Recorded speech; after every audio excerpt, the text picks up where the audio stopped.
So, ladies and gentlemen, I'm going to stop this speculation even before we start. This was the only Pronovost that wasn't part of the great Pronovost brother combination of the 50s, 60s, and 70s. Now, we all know Marcel, Claude, and Jean were brothers. Jean, of course, went on to success in the 1970 NHL for a number of years, considered one of the better forwards of the decade. But their non-cousin, I don't think they're distant cousins either, because Shawinigan Falls is a different Pronovost family than the other side. Andre Pronovost. Andre Joseph Armand Pronovost, born July 9th, 36, in that beautiful community. Played forward.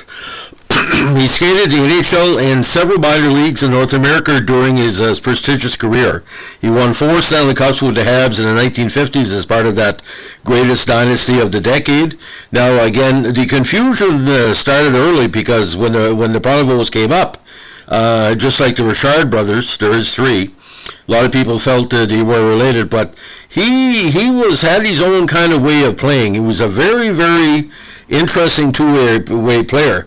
He'd go on a non-penalty run for a while and all of a sudden take a lot of penalties. Like, you had to wake him up to get him extremely riled up in certain key situations. Now, with the defensive forwards that Montreal had, he came up through the Montreal Junior Canadiens program, and we knew he was going to make the NHL, but we didn't know where. He was an offensive stalwart for the junior Habs in 55. He had 77 points in 54 games, including 31 goals, 46 assists. The 55 campaign, that was the 54 campaign, the 55 campaign, 22 goals in 42 games. Now, 57 was a very bizarre season. He played with Shawinigan Falls Cataracts of the QHL before having his debut in Montreal. His rookie campaign was extremely solid, 21 points in 64 games, including 10 goals and 1 goal in 8 playoff contests.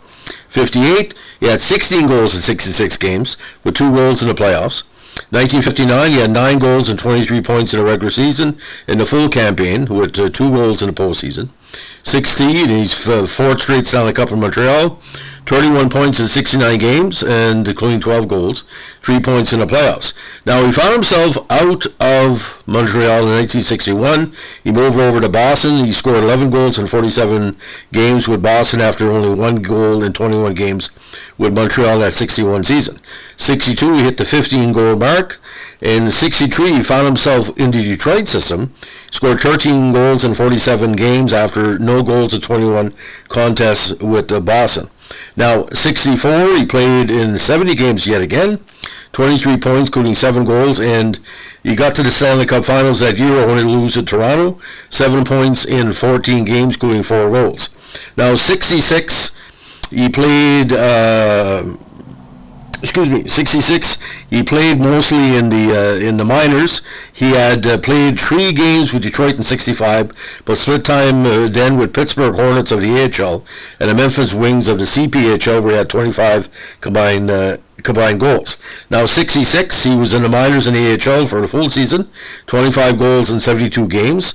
67, he was in the minors yet again with the CPHL's Memphis Wings, his second campaign with them, 67 points in 70 games. Now, 68, he found his way with a Minnesota contract. He played with the Memphis South Stars of the CPHL, 20 goals in 60 games, with 8 games with the expansion Minnesota squad that year. But he did play with them in the playoffs, so it was a playoff call-up. 69, he split time with the Baltimore Clippers and the Phoenix Roadrunners of the AHL and the WHL, 19 combined games. Now, this is the most bizarre situation in Pronovost's career.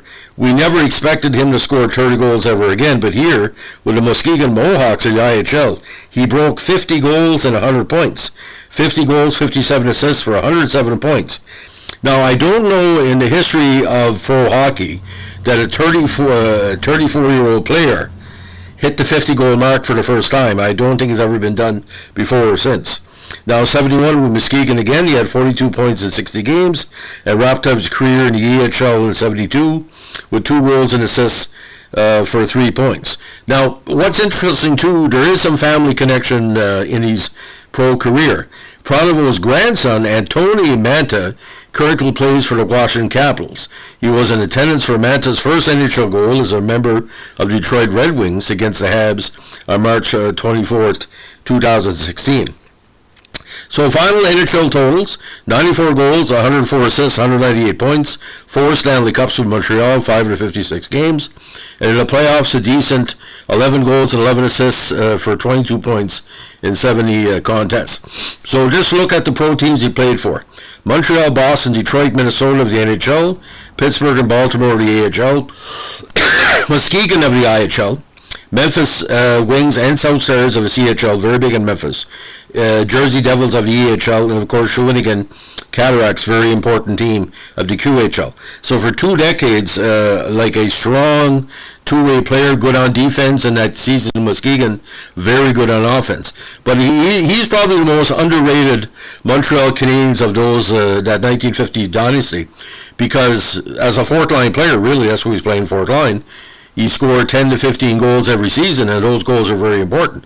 Play a lot on defense, play a lot on 5-on-4, and like I said, he's willing to do things that the other players that may want to make the Habs couldn't do. You play 5 straight seasons with the Maurice Richard and Pocket Rock and Montreal Canadiens and the Jean Beliveau Montreal Canadiens, you got to be good. Because you're not there, you got to work, like I said, the old RuPaul thing. And Pronovost was a hard worker, one of the most consistently, positive players that Montreal had in that, again, that legacy era for the Habs. So, ladies and gentlemen, that's the story of the non-Pronovost brother, Andre Pronovost. We thank you for listening. Give us a like, comment, and subscribe. And don't forget, keep your stick in the ice. Bye.